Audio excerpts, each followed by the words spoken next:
We're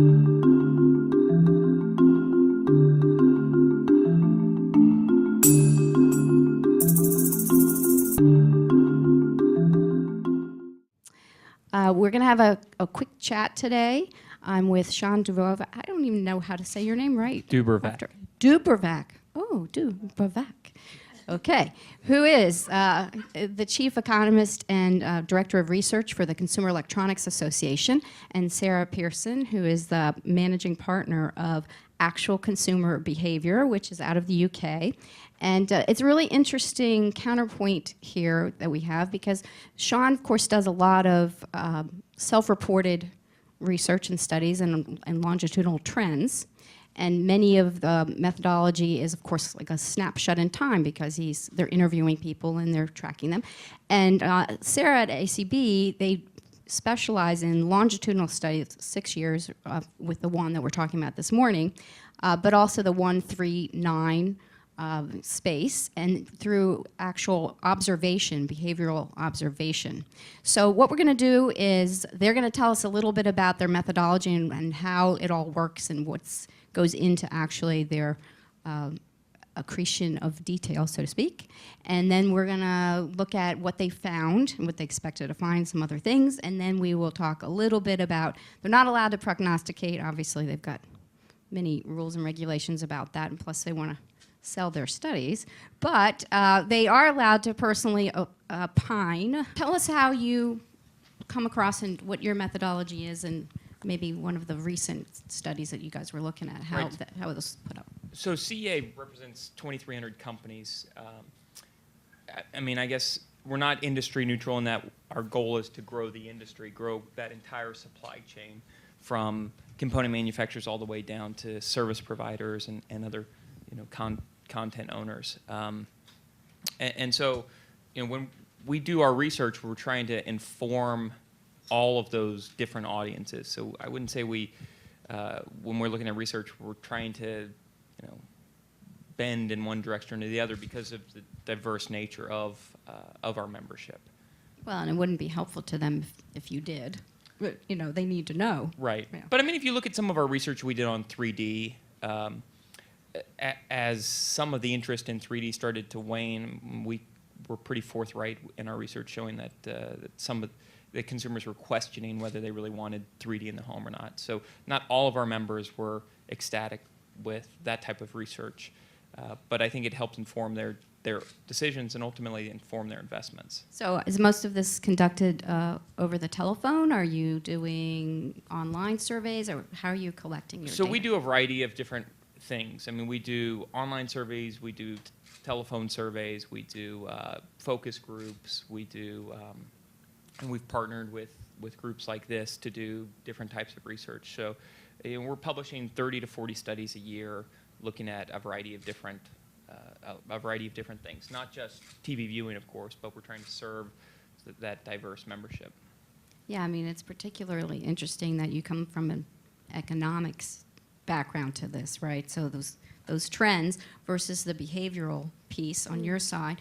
What things surprised you both in terms of just recently things that you found that are either trending or even an individual case or response where you said, wow, that's not something I expected at all? Okay, you go.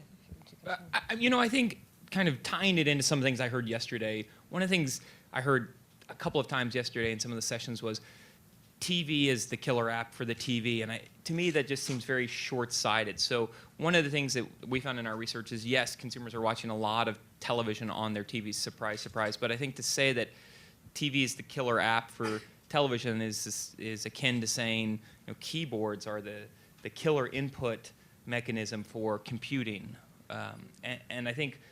Well, it's a bit, I guess, from this point of view, it's a bit of a tautology, right? I mean, we don't need to have circular arguments. We're trying to actually look at. So on your side, or do you ever think, wow, people are just amazing creatures of inconsistency? Well, yeah, I think it is about behaviour, as you say, really. Ultimately, people really want to be together, and very often we find that roughly about 50% of TV is still live. And these are in future households who've got the most amazing kit and amazing choices. But ultimately, TV is really a strong model, and it's the being together. And actually, sometimes people get carried away with what people want. One of the problems and challenges we have with the quant questions is they're often, if you like, phrased around what individuals want rather than what they can agree on. And TV is very much that sort of animal. So it's actually quite difficult to understand from quant questionnaires, what can you actually agree on? It's a difficult thing. You mean So, as a group, sitting as in a a group, living yeah. room experience. So are you absolutely. finding a lot of negotiation going on? Yes, Because they totally. still want to be together at the one screen, Yeah, rather than absolutely. leaving the room? They'll have their second screens. They'll have their second screens up. But yeah, definitely. Or they'll just sit and multitask? And We do have, there is a certain element of fragmentation, but generally that's around certain age groups. Ultimately, at peak time viewing, people really want to be together, and yes, they'll be on their phone, and yes, they'll be on their tablet or their laptop and so on. But the group is where it's at. And there's a lot we can learn from just that sense of group behaviour in terms of apps on the smart TV. do they know and so where the on. camera is? Yeah, of course. 'Cause- okay. They. Well, secret hidden cameras. You No, say, well, it's it's not- there. We won't tell you where it is. No, it's. Try that the next time. That might be more interesting. No, So, Shawn, No, on your side, do people they're actually report? recording themselves. So Yeah. just to clarify that point. Okay. So it's not weird research. It's ultimately we're wanting to understand future behaviour, and the most important thing really is to empower, to facilitate that. We create a very comfortable lab where people can feel relaxed in front of the cameras, and there's a certain degree of ownership there. So they are in charge of recording themselves. So in the morning, they press record, and at 11 o'clock at night, 12 o'clock, it goes off. But the camera is pretty much running the whole of the day, even if they're out of the house, because we want to know as much about what they're not watching as what they're watching. Right, right. And it what's complements- triggering Exactly. their viewing. So, Exactly. so Shawn, I mean, you see that the woman had all her little devices sitting. I know that well, right? You got your BlackBerry and this and that all arrayed near you. Are you finding that they are consciously not only doing second screen, but also doing other kinds of multitasking at the same time, or what's the trend there? Yeah, definitely. I mean, I think if you look at the TV, to me, the if you will, again, I mean, the killer app for television is entertainment. Consumers want to be entertained, and so, yeah, sure, there's some negotiations when you're in a group environment and you've got to negotiate what that entertainment's going to look like. But that entertainment can take lots of form, and then with the addition of multiple devices, we're seeing consumers bring those in and use those in an interchangeable way. So whether it's in the workplace environment or whether it's in the living room or the kitchen, when they've got multiple devices available to them, certainly multiple screens, they're going to use those in interchangeable ways, and they're going to grab the device that is the most meaningful for whatever they're trying to consume. So no surprise, you see consumers digesting shorter form content on mobile devices, and mobile devices tend to be used in a very different way than, say, they're using the primary screen. And are they Yes. reporting that there are certain advances that they are just thrilled and would never go back? I think there's still a lot of experimentation, Yeah. and that's the key, that we're still very, the tablet as a device in the living room is still a nascent technology for the average consumer, and so there's still a lot of experimentation going on with how they're using these devices in a collaborative way. Yeah, we're finding certainly the tablet is used far more as a sharing device and so on, but also it's still very much short form content unless it travels out into maybe a kid's bedroom and so on, and then of course it's used as a second TV if you like.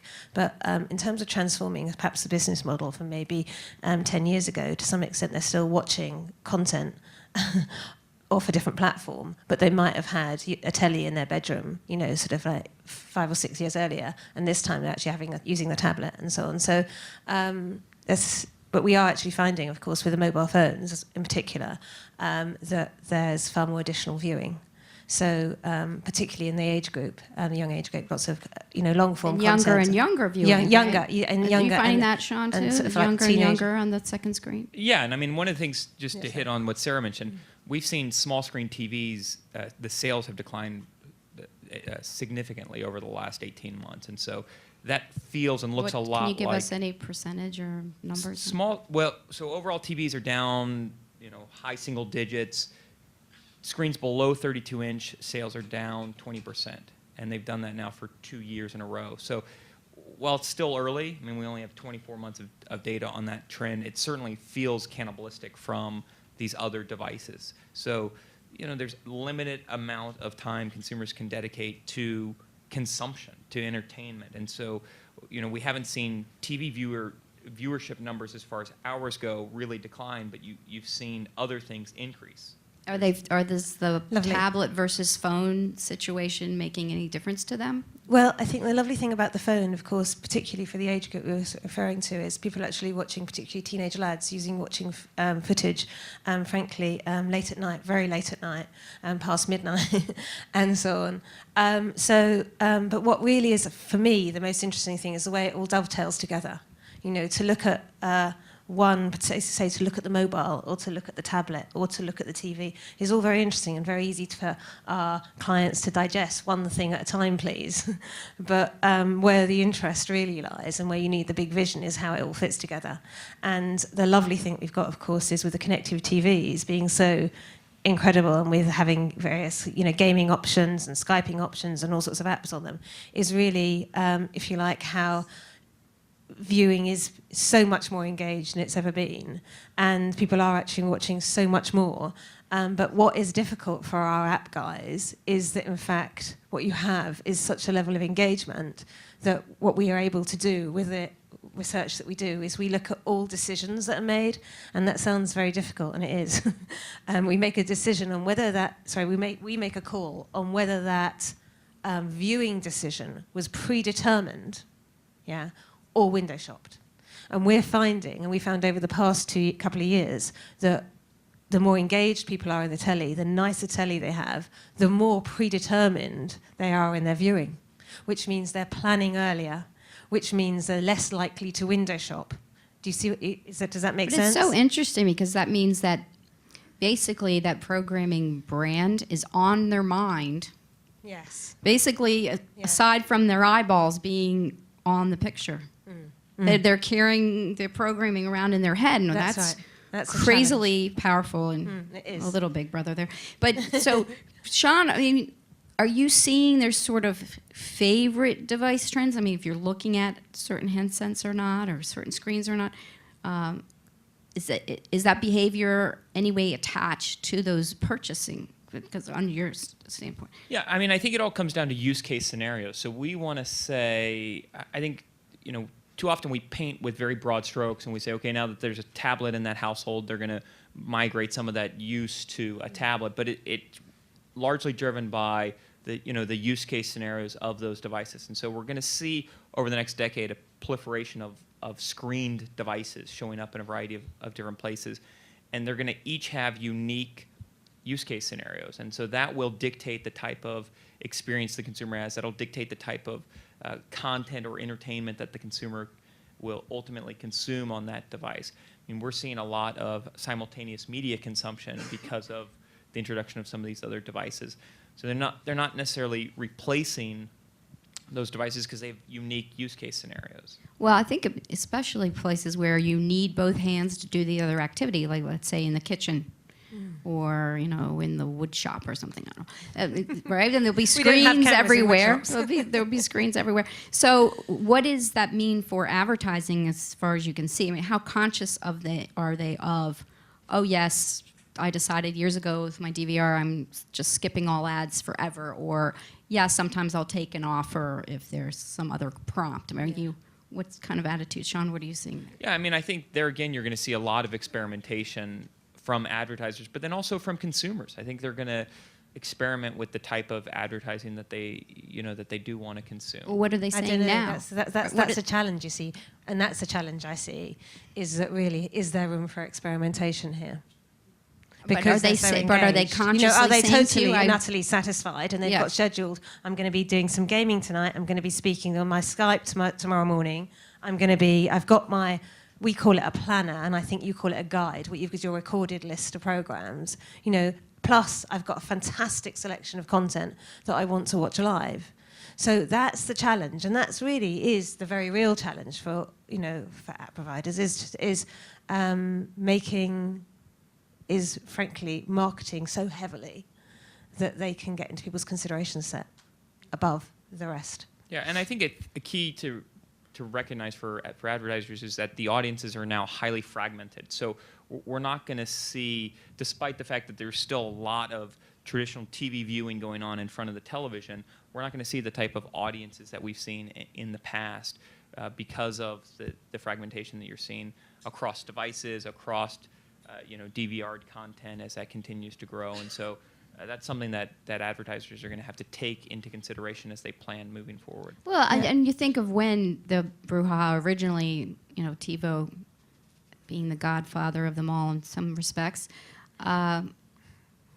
presumption of a hostility to advertising, that I'm not so sure is there. I saw some stuff that came out on Media Post about even in a recorded situation, people will stop if they actually say, oh, I like this ad. Yeah. So, right, if the creative is still creative, they actually won't just skip over necessarily. I mean, Shawn, did they ever address that in your... I mean, that's the key. Again, remember, to me, the primary purpose of that television is entertainment. So if that is entertainment, then they'll consume it. Yeah, I think the lovely thing about the research that we've done is it was kick-started by TiVo, but by this issue between people's claimed and actual behaviour.